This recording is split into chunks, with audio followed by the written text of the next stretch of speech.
Hey everyone, welcome back to Yousaf Reacts, where we dive deep into movies, TV shows, and all things entertainment.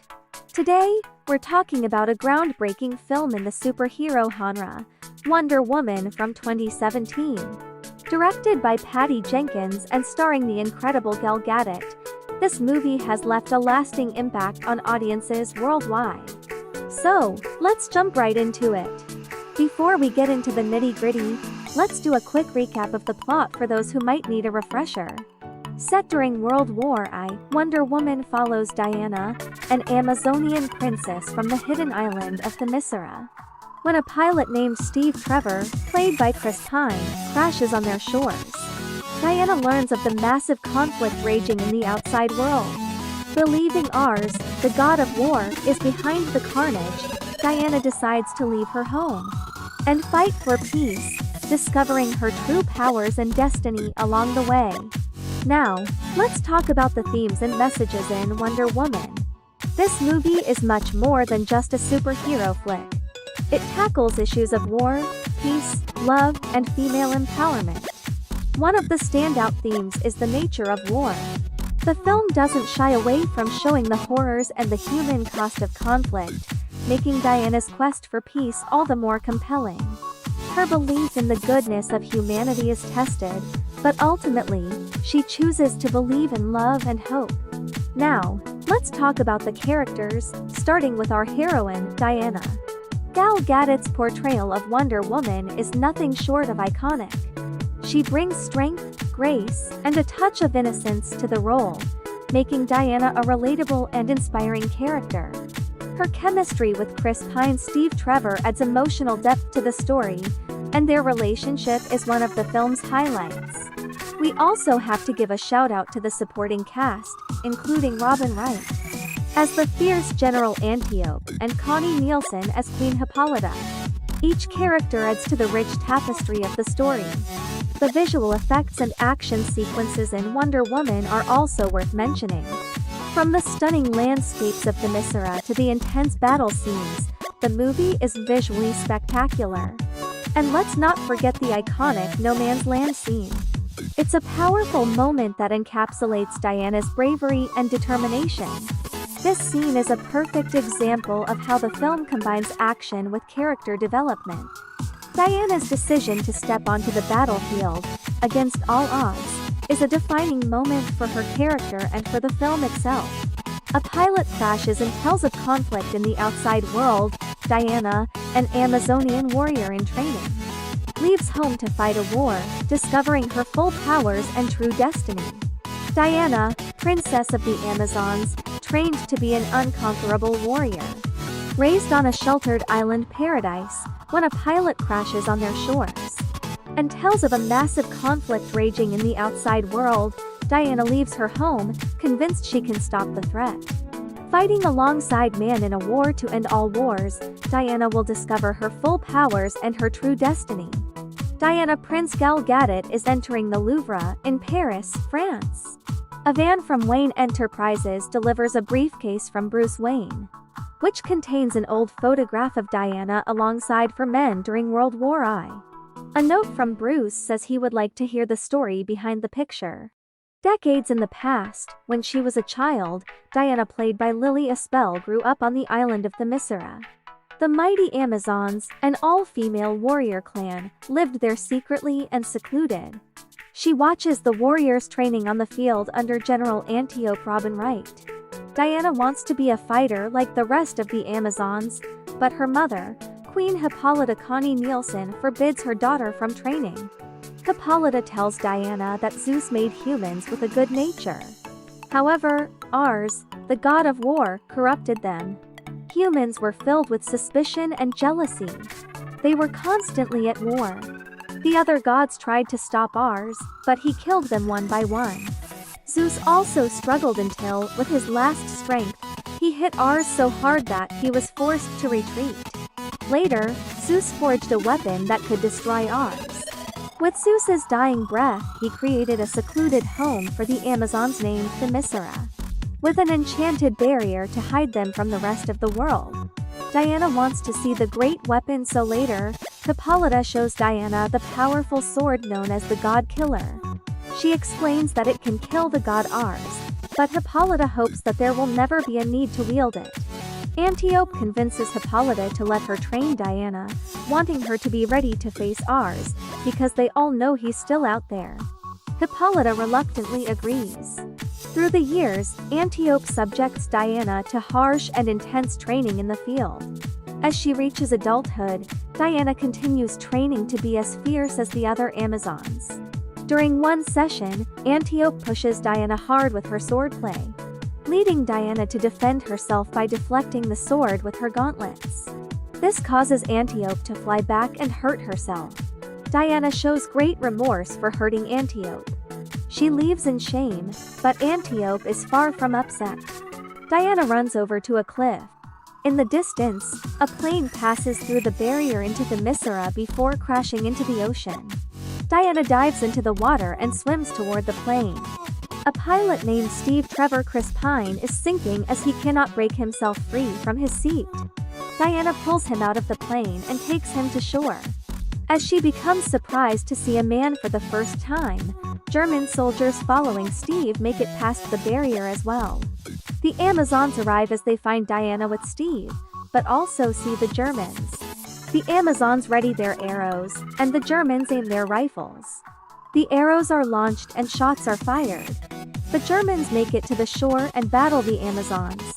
Several Amazons are shot dead while the Germans get taken out easily. Antiope fires 3 arrows at once to kill 3 soldiers. One soldier aims his gun at Diana, and Antiope leaps in to take the shot. Diana rushes to Antiope's side. As she dies, she tells Diana it is her time to wield the God Killer. Steve is interrogated before all the Amazons with the lasso of truth. He is forced to confess that he is a spy with the Allied forces.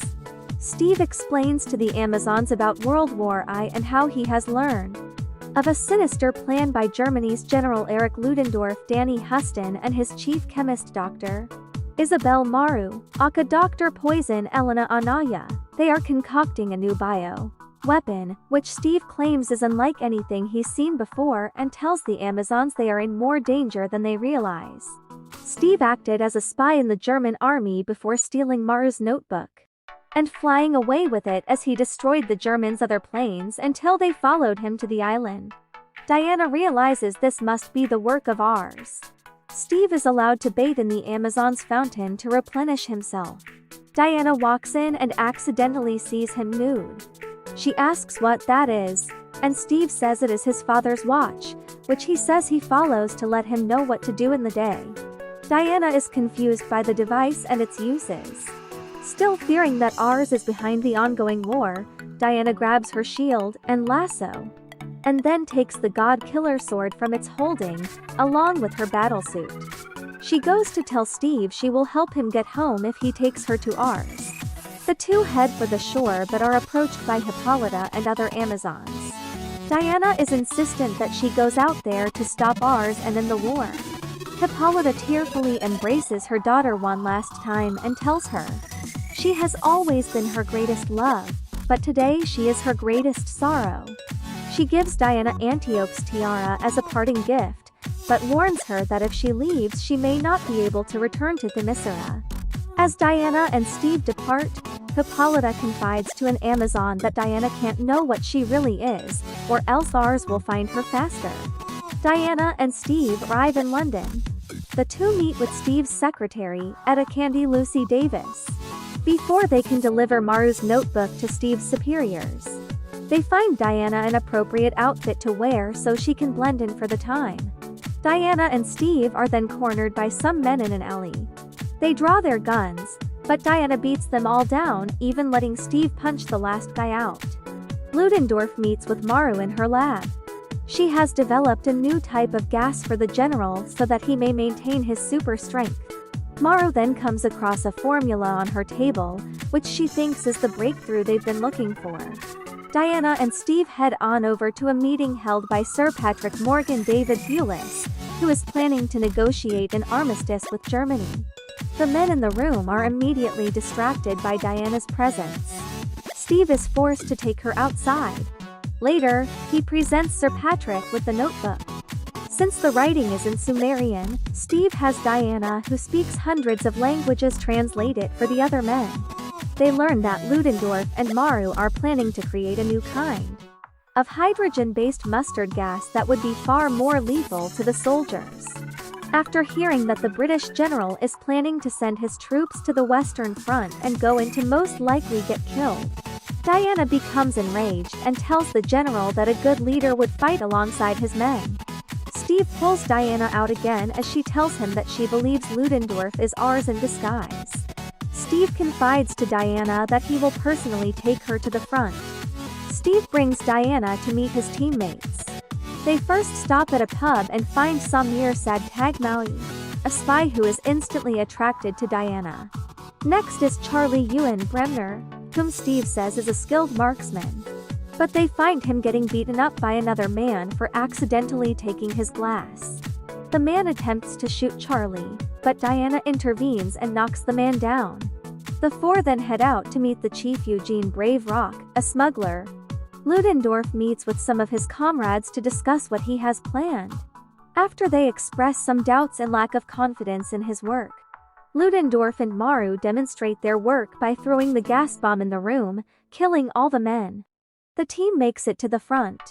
They walk through the trenches, and Diana speaks to a local woman who is distraught over what has been taken from them by the German army. Not wanting to wait any longer, Diana dons her tiara and steps out into the battlefield with her armor. The German soldiers begin to fire upon her, but she easily deflects their bullets with her gauntlets. Diana proceeds to beat down the enemy soldiers while Steve and his team follow. Once she takes out most of the soldiers on the ground, the men help Diana leap to a sniper tower, which she instantly demolishes. The townspeople celebrate and cheer for Diana. Steve later learns that Ludendorff will be attending a gala the next day. He has Etta locate the area for him, but Sir Patrick urges Steve not to go ahead and do it. Steve naturally ignores him. He then tells Diana about the gala and how she would be unprepared for it, so he shows her how to dance. They go up to a room to be alone, and they share a kiss. The team heads over to the gala in disguise. Steve pretends to be a German officer with Samir being his driver as they improvise entering without an invitation. Diana finds a snooty woman and steals her dress. Steve attempts to sweet-talk Maru to get more information, but he becomes distracted when he sees Diana enter in the blue dress. Diana sees Ludendorff and gets ready to kill him, but Steve stops her from messing up the plan. However, Ludendorff proceeds to launch gas bombs into the nearby town. Diana runs ahead but is too late. She sees the townspeople dead in the streets and can only look on with despair. Steve runs by and Diana is angry with him for not letting her kill Ludendorff before this happened. It is learned that Ludendorff plans to use a plane to drop a number of gas bombs down on London. Diana rushes to an airbase where the German soldiers are gearing up for their attack. Diana beats down some soldiers before making her way to Ludendorff. He inhales Maru's strength gas and fights Diana. Ludendorff puts up a good fight until he runs to the roof. Diana bursts through and impales Ludendorff with the God Killer. He dies, but Diana sees that the soldiers are still pushing the gas bombs into the plane. Steve shows up and Diana is confused as to why the war isn't over if she killed ours. Steve says that maybe the war isn't a result of a god but rather that there are just bad people out there. He leaves, and Diana looks back inside Ludendorff's office to see Sir Patrick. Diana realizes it is him that is really ours. He tells Diana how he only provided secret influence to people like Ludendorff and Maru to get their work going. But it was their own evil, as well as the darkness of other men, that led to the war. Diana tries to kill Ars with the sword, only for him to destroy it. He tells Diana that it is she who is the real weapon forged by Zeus. She is the real god killer. Using the lasso, Ars shows Diana what can happen if she joins him and if they rid the world of mankind. She refuses, and they begin to fight. Steve and his team get past the Germans. They consider shooting the plane down, but the explosion would kill anyone within 50 miles. As Diana and R's fight extends onto the tarmac, Steve runs by Diana, says something quick, and he gives her his father's watch. He hijacks the bomber plane and FLIs it away. As he gets high enough, Steve aims his gun at the bombs. He takes a moment to consider what he's doing, but he knows what he has to do. He shoots the bombs, sacrificing himself as the plane blows up. Diana sees this and yells in agony. Ars only uses this to try and sway her even more to join him as he dons his armor. Ars brings Maru before Diana and removes Maru's mask to reveal her disfigured face. He tries to convince Diana to kill her. Diana lifts up a tank, but she recalls what Steve just told her. He said he can save the day, but she can save the world. He told her he loved her before taking the plane. Diana drops the tank and lets Maru get away. Diana tells Ars that she believes in love. Ars fires a blast of energy at Diana, but she absorbs it with her gauntlets and directs it back toward Ars, destroying him for good. The soldiers are then broken free of their corruption. Everyone celebrates the end of the war. Diana sees a wall of the fallen heroes, including Steve. Back in the present, Diana sends a message to Bruce Wayne, thanking him for the photograph and letting her keep a piece of Steve. Her voiceover then reassures that she will continue dedicating her life to justice. With that, Diana leaps across the sky to continue her work as Wonder Woman. I must be honest, it took me a while before I finally decided to watch this, as I'm not a big Hollywood superhero movie fan. Well, I was pleasantly surprised. Gal Gadot is excellent as Wonder Woman and lends credibility to the naive title character. The chemistry between her and Chris Pine was wonderful and made for a very believable love story. It felt very natural and romance between them seemed inevitable. As for the plot, I enjoyed the way the Amazonian women's backstory was told, as well as Diana's Wonder Woman. The visuals and photography are incredible. This is a visual spectacle. I loved the humorous dialogue, which was genuinely funny and never over the top or slapstick. Gal Gadot is just fabulous. This superhero movie had a very realistic feel to it with the added bonus of feeling and emotion.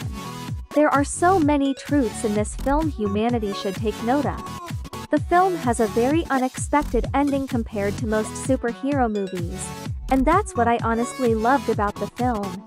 In conclusion, Wonder Woman is a landmark film in the superhero genre. It's a story of courage, hope, and the belief that love can truly change the world. Patty Jenkins and Gal Gadot have created a character and a movie that will be remembered for years to come. Thanks for watching, everyone. If you enjoyed this video, don't forget to hit the like button, subscribe for more content, and leave a comment below with your thoughts on Wonder Woman. What was your favorite part of the movie? Let me know. Until next time, stay super.